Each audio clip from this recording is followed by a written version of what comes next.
राधे राधे जय श्रीमन नारायण भक्तों। आज पहुंच चुके हैं हम वृंदावन धाम श्री अनिरुद्ध आचार्य महाराज जी के कथा पांडाल के अंदर। जब हम कथा पांडाल के अंदर पहुंचे तो वहां पे काफ़ी सारे भक्तों की भीड़ लगी हुई थी, जहां पे महाराज जी कथा का वाचन कर रहे थे। और आज की कथा में भक्तों एक दिल दहलाने वाली घटना देखने को मिली। एक बेटा अपनी माँ को वृद्धाश्रम छोड़ने के लिए महाराज जी के पास आ गया था कथा के बीच में ही। तो महाराज जी ने उसको लाख समझाने की कोशिश की, लेकिन वो नहीं माना। तो आप सुनिए महाराज जी ने उस बेटे से क्या कहा। तो आप महाराज जी के मुखारबिंद से कथा का आनंद लीजिए, और हमारे चैनल पे नए हो तो चैनल को सब्सक्राइब कर लो। क्या मजबूरी है आपकी क्या मजबूरी है? क्या आप माँ की सेवा नहीं कर पा रहे? आप माँ की उंगली पकड़ के चलना सीख रहे हैं अपनी माँ के लिए। कैसे रहेंगे अपनी माँ के लिए? इस उम्र में जब माँ बिल्कुल अंतिम पड़ाव में चल रही है, कितनी जिंदगी बची है कि बताओ। अभी क्या 100 साल जिएंगे? इस उम्र में बेटा बहू का प्यार चाहिए होता है, नाती पोतों का प्यार चाहिए होता है। सम्मान की 2 रोटी देते जाते तो वहीं से कथा सुन के अपना मैया हम तो रखेंगे, हमें आपत्ति नहीं है। पर आप अपने हृदय से पूछिए कि कल यही घटना आपके साथ होगी तब आप क्या करेंगे? कल आपका बेटा आपको वृद्धाश्रम भेजेगा फिर आप क्या करेंगे? और ये होगा हम ईश्वर की मर्जी है, जैसा करते हैं वैसा भोगना पड़ता है। क्या कहना है आप?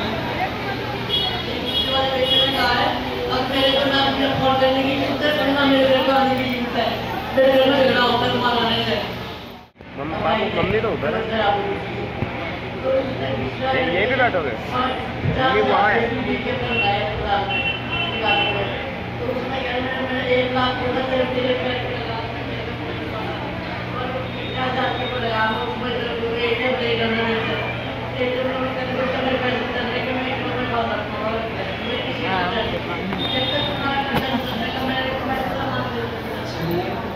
आपका क्या निर्णय है? आप छोड़ के जाना चाहते हैं या सेवा करने का विचार है आपका? जैसा आप कहें वैसा हम करेंगे। क्या मन है आपका? छोड़ के जाना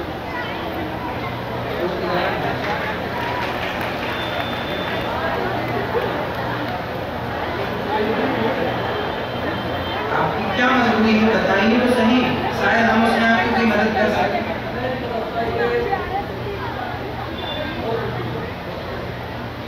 तो माँ आपको कोई गाली देती है, डांटती है क्या माँ?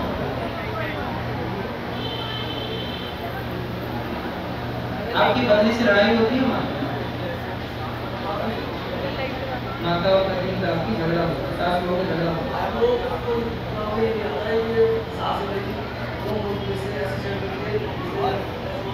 तो आपकी पत्नी आपसे ही झगड़ा करती है, तो आपकी माँ से नहीं करती? तो फिर उसे भी वृद्धाश्रम ले लो ना, उसे अपने सामने रखने के माँ को उनको छोड़ देना, उनकी और आप समझ हैं, समझाओ अपनी पत्नी को। कौन पत्नी नहीं लड़ती सास से? हर घर में सास बहू का झगड़ा होता है।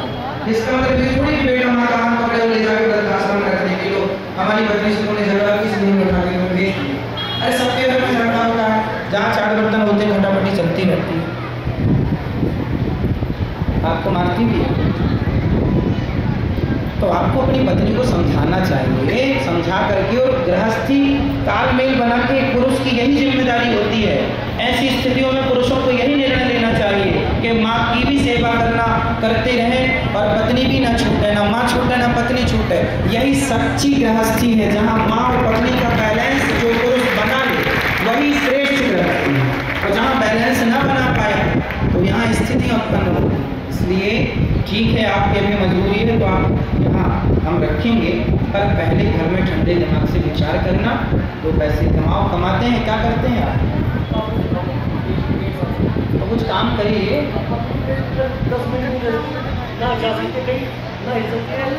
आपका बेटा है? सिर्फ लड़की है?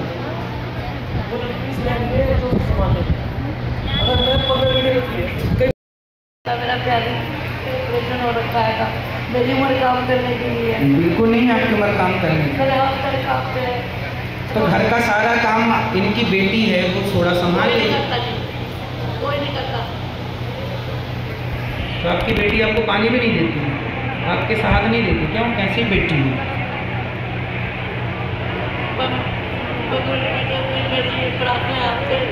अगर तक तो मैं मर ही जाती हूँ तो नहीं बोलो, मुझे इनको खबर मत देना, तो इनको को कोई खबर मत देना, आप किसी बैठ जाऊँगी मैं मेरा। चलो इन्हें बेटे की मजबूरी बता रहे हैं, पर दो बेटों की तो कोई मजबूरी नहीं। वो भी ऐसी है, वो भी ऐसी ऊपर से मिट्टी मुट्टी भरते मेरे अंदर छुट्टियाँ दिला रहे, जो बेटा मेरा मेरे घर पे आना मेरे पूरे आता, जो कहता है कि मेरे घर पे आने की दूसरी मेरे डबल। पर यह अच्छा संकेत नहीं है कि आज की औलादें खुद अपनी माँ को लेकर वृद्धाश्रम आ जाए। यह देश के लिए बहुत गंभीर विचार है, चिंतन करने जैसी, कि कल को ऐसे और भी 10-50 बेटे और हो जाएं तो फिर कितनी अव्यवस्था हो जाएगी समाज में। ऐसे बेटे नहीं, 3 बेटे हैं पर एक भी बताओ सेवा करने को तैयार नहीं है। भगवान आपको सद्बुद्धि दें और सद्बुद्धि के साथ साथ भगवान आपको सेवा करने की शक्ति दें। ये घोर कलयुग चालू हो गया है, जहाँ देखिए बेटा अपनी सारी जिम्मेदारियों से पल्ला झाड़ ले रहा है, कोई जिम्मेदारी नहीं समझने को तैयार करता है कि आप लोग जो सहयोग करते हैं उसी से माताओं की सेवा होती है। इसलिए अब इन माँ के बेटे ने जब साथ नहीं दिया तो आप इनके बेटे बनकर साथ जरूर दीजिएगा, आप इनकी बेटी बनकर साथ दीजिएगा, आप इनके अपने बनकर साथ दीजिएगा, क्योंकि ये दास अनिरुद्ध भी आप सबके सहयोग से ही इन वृद्ध माओं की सेवा करता है। और आपसे यही प्रार्थना करता हूँ कि आपको कुछ देने के लायक बनाया है विधाता ने इन माओं के लिए। अभी ये आश्रम पूरा भरा है, यहाँ पे माताओं के रहने की अभी बिल्कुल जगह नहीं है, क्योंकि आश्रम पूरा माताओं से भरा पड़ा है। 260 माताएं हैं, ये 261वीं माता है। अब हमने किराए से ले रखा है एक आश्रम और, जहाँ पर ऐसी वृद्ध माओं की वहाँ पर सेवाएं होती हैं। अब जगह नहीं है, पर देखो अब बेटे तो ऐसे हैं छोड़ के चले गए, ना वो सुनने को तैयार हैं, ना वो समझने को तैयार हैं, ना वो समझाने पर। अब और कैसे समझाएं बताओ, कैसे समझाएं? यही तो कह सकते हैं कि भाई सेवा करो, माँ की सेवा ही धर्म है, माँ की सेवा से बड़ा कोई ये माँ नहीं है, ये माँ के रूप में भगवान है, ये भगवान की सेवा। बेटे के पास 2 ऑप्शन थे, या माँ की सेवा करे या पत्नी की। उसने पत्नी की सेवा चुनी, माँ की सेवा नहीं चुनी। चाहता तो माँ की भी कर लेता। अरे एक अब कह रहे हो कि हम तो कुछ करते ही नहीं, तो नहीं करते तो सेवा करो। 2 एक की कर ही रहे हो तो एक की और कर लेना, लेकिन कोई जिम्मेदारी नहीं समझता।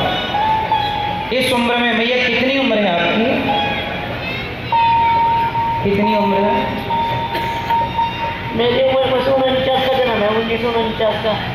अच्छा, और वैसे कागजों में मेरे 48 चल रखा, तो लगभग 72 वर्ष के लगभग होगी, लगभग जाती होगी, ज़्यादा हो गए 72, जो भी है। इस उम्र में अब देखो मैया तो कोई काम हो ही नहीं सकता इस उम्र में, ना उनसे ठीक से चला जा रहा है, ना उठा जा रहा है, ना बैठा जा रहा है। इस उम्र में अब कोई काम नहीं होगा। इस उम्र में इसलिए 3 बच्चे इसलिए पैदा करते थे माँ बाप कि एक नहीं तो 2, 2 नहीं तो तीसरा काम आएगा, पर क्या जाना था कि तीनों काम नहीं आएंगे।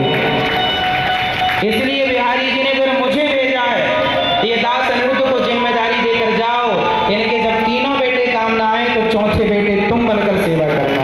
इसलिए ईश्वर ने मुझे चौथे बेटे के रूप में चुना।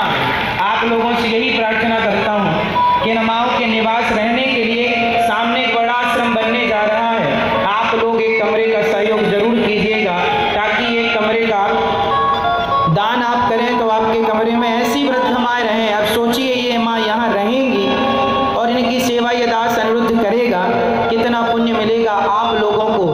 आपकी छाँव में ये माएँ रहेंगी, तो एक कमरे का जरूर योगदान दीजिएगा। आप एक कमरे का नहीं तो एक कमरे की छत डलवाइएगा, यदि आप इस लायक हैं तो। या फिर आप एक माँ को गोद ले सकते हैं, एक माँ को ऐसी जैसी ये माँ आई है, आप इन माँ के जीवन में रहने खाने की व्यवस्था के लिए आपसे जो बन पड़े, जो लायक आपको ईश्वर ने बनाया है, आप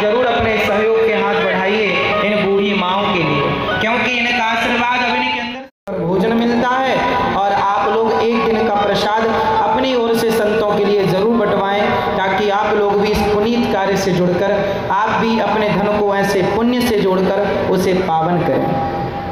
यहाँ गौरी गोपाल जी की रसोई भी चलती है, जहाँ हजारों, वृंदावन में कोई भी आए, कितने भी लोग आए, हजारों लोगों को नित्य प्रसाद मिलता है। यहाँ लगभग 30,000 लोग नित्य प्रसाद पाते हैं। लगभग कोई भी आ जाए साहब, सबके लिए सुबह 8 बजे, 8:30 से लेकर जो रसोई रात भर 10 बजे तक, रात्रि के 10 बजे तक चलती है, कोई भी आ जाए, सबको पेट भर प्रसाद। आप में से कितने लोगों ने प्रसाद ग्रहण किया है गौरी गोपाल जी की रसोई का? अच्छा है या नहीं? जैसा सुनते हैं टीवी पर, यहाँ वैसा आपने देखा कि नहीं? हम झूठ तो नहीं कहते, जो आप टीवी पर देखते हैं ना भक्तों, वही आकर के आप लोग यहाँ वृंदावन में अपनी आंखों से देखिएगा। यहाँ पूरे भारत की सबसे बड़ी रसोइयों में ये 5वें नंबर की रसोई है गौरी गोपाल जी की रसोई। सबसे बड़ी रसोई जगन्नाथ जी की, फिर तिरुपति बालाजी की, फिर गोल्डन टेम्पल पंजाब की, अमृतसर की, है ना, फिर चौथी एक जगह और 5वीं ये गौरी गोपाल जी की रसोई है, जहाँ सबको प्रसाद मिलता है।